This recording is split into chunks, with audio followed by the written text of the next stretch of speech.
Imagine an island that is not part of the UK, yet is not a country, a place where a centuries-old parliament writes its own tax laws, and where the economy appears richer than Monaco, while most profit vanishes offshore. This is the Isle of Man mystery, high GDP, low transparency, and a legal loophole at the heart of the British Isles. How did a place so small become a financial enigma, and who truly benefits from the illusion of wealth? The Isle of Man's legal foundation stands apart from both the United Kingdom and any notion of full independence. Classified as a British Crown dependency, the island's power to govern itself rests on a unique constitutional arrangement. Authority is exercised in the name of the monarch, but not through the United Kingdom government. Instead, it is the Crown in right of the Isle of Man, a separate legal identity from the Crown in right of the United Kingdom. This distinction is more than ceremonial, and it grants the island its own legislative and fiscal autonomy, with the United Kingdom responsible only for defense and international affairs. At the heart of Manx self-government is Tynwald, a parliament with roots stretching back over 1,000 years. Tynwald's structure is bicameral. The House of Keys, made up of 24 members elected directly by the people, forms the lower branch.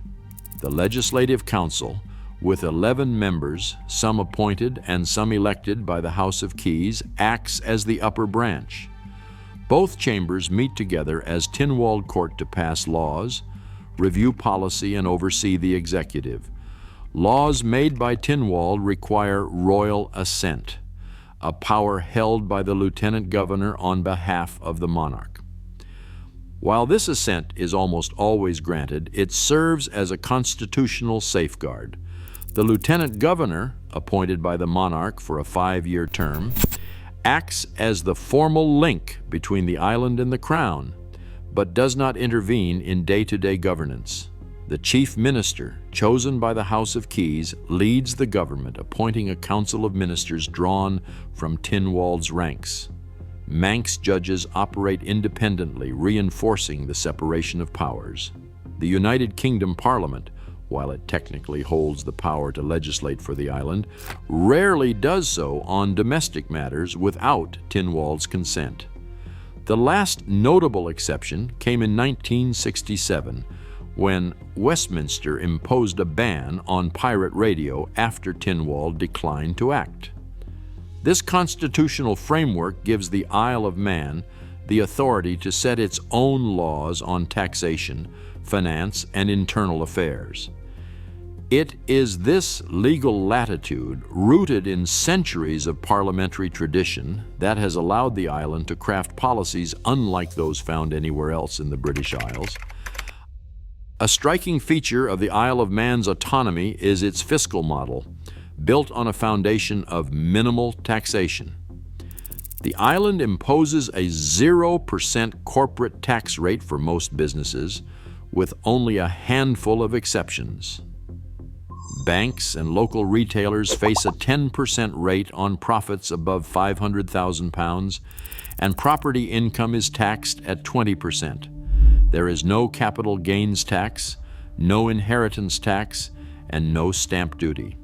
These policies have turned the Isle of Man into a magnet for multinational firms, especially in finance, insurance, e-gaming, shipping, and online services. The company's registry, operating under the Isle of Man Financial Services Authority, streamlines the process for foreign entities to establish a presence.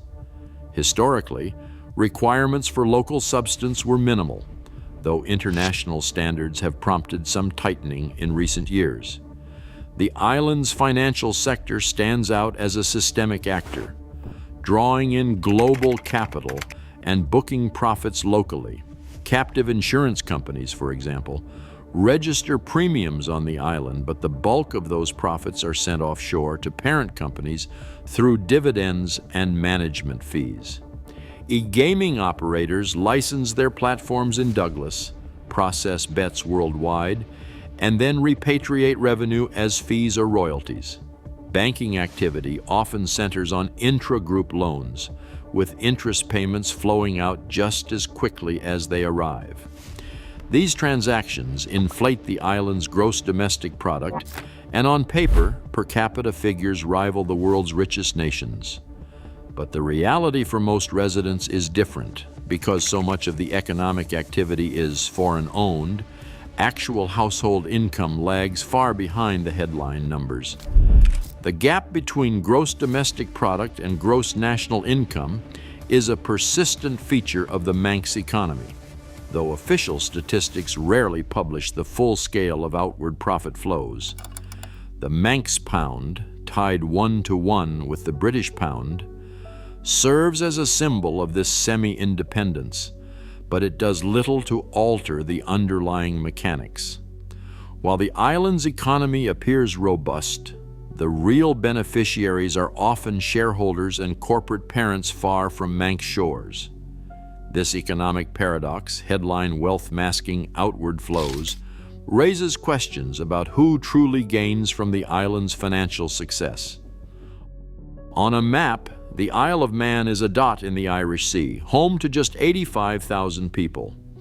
Most live in small towns and villages, but Douglas stands out as the island's economic and cultural center. Here, government offices line the promenade, and the rhythms of daily life play out in coffee shops, fish markets, and along the working harbor. Children head to school past bilingual English and Manx signs, and the city's population swells every June as the island prepares for its most famous event. Each year, since 1907, the Isle of Man TT transforms quiet streets into a world stage. The Snaefell Mountain Course, nearly 61 kilometers long, weaves through villages and open countryside, turning public roads into a circuit where riders reach speeds over 200 miles per hour. For 2 weeks, the island's population can double as tens of thousands of visitors arrive from across the globe. Hotels, guest houses, and campsites fill up. Local businesses, everything from corner pubs to souvenir shops, rely on this sudden surge, with tourism revenue providing a vital boost to the economy. For residents, the TT is both spectacle and disruption. Families volunteer as marshals, shopkeepers adjust hours, and children watch from garden walls as motorcycles roar past their homes. The race brings international media and a sense of global connection, but it also highlights the contrast between the island's everyday scale and its brief, outsized visibility. While corporate offices and finance firms in Douglas shape the island's economic headlines, the TT's impact is felt by ordinary people, mechanics, teachers, and retirees who share their streets with the world's fastest riders. Behind the statistics and headlines, the Isle of Man remains a close-knit community. The TT offers a rare moment when global attention lands on local lives, revealing the human side of an island more often defined by its financial reputation. In this small place, the line between resident and host, tradition and spectacle, is blurred each summer, leaving a mark that lasts long after the crowds have gone. The Triskelion, 3 armored legs always in motion, marks the Isle of Man's coins, flags, and public buildings. Its roots reach back to the 13th century, drawing from Norse, Celtic, and Sicilian influences. The motto, "Whichever way you throw it, it will stand," speaks to a history of resilience and adaptation. On the Manx pound, which circulates only on the island, the emblem signals a determination to remain distinct, even as global economic currents press in. Manx Gaelic, once declared extinct, is now spoken by only a handful, but its revival has become a quiet act of defiance. Bilingual road signs and school lessons keep the language visible. For many, each Manx phrase spoken is a small stand against the tide of English. Cultural groups and teachers see the language's survival as a way to hold on to something uniquely Manx, resisting the slow erasure that comes with outside influence. The island's geography shapes its sense of self. Snaefell rises 620 meters above a landscape of green hills and rocky shores. Ancient glaciers carve the valleys. Norse crosses and standing stones dot the countryside. Villages cluster close to harbors, bound by a climate that is mild, wet, and always shifting. Geography has offered both a shield from outside rule and a reminder of how exposed the island remains to change. Safety and well-being are often cited as Manx strengths, with the island appearing in global rankings for low crime and high quality of life. But these claims rest on limited data, and the sense of safety often comes from the island's small size and close ties, not just statistics. Most recorded crimes are nonviolent, and comparisons with other places are difficult. Now, the OECD's pillar. 2. Global minimum tax brings new uncertainty. From 2025, large multinationals face a 15% top-up tax. Policymakers weigh 3 scenarios: keep the status quo and risk losing business, increase local requirements and costs, or diversify beyond finance. Each choice tests the island's autonomy and identity.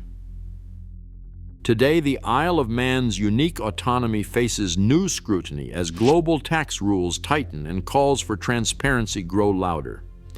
Its future is a test of how small jurisdictions adapt to global pressure without losing their identity. The world is still watching because loopholes rarely stay isolated for long.